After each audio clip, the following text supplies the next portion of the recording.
If Steam is frozen and you're seeing Steam WebHelper not responding, don't worry, this is usually a quick fix. In this video, I'll show you how to restart the WebHelper process and, if that doesn't work, how to clear Steam's web browser data to help get things running smoothly again.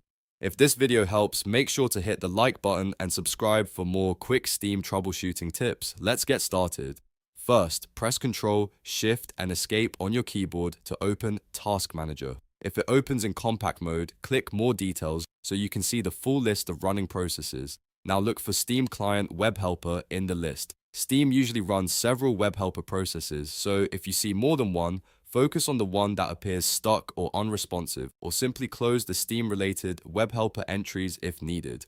Right-click on Steam Client WebHelper and choose End Task. This force closes the frozen process and Steam will automatically relaunch it in the background. In many cases, this is all you need to do because restarting the WebHelper clears temporary glitches and lets Steam load normally again. Wait a few seconds and check whether Steam starts responding properly. If Steam is still lagging, freezing, or showing the same WebHelper issue, don't worry, there's one more step you can try. Open Steam and go to Settings. From there, click on the in-game section. Inside that menu, look for the option that says Delete Web Browser Data. This clears stored browser data that can sometimes cause Steam's embedded web components to freeze or misbehave.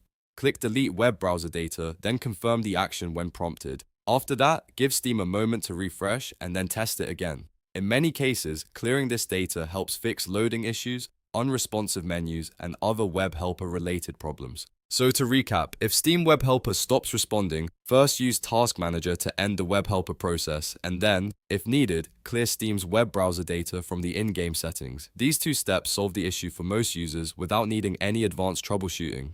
If this video helped you out, please hit like, subscribe, and turn on notifications for more easy fixes and gaming tutorials. Thanks for watching, and I'll see you in the next one.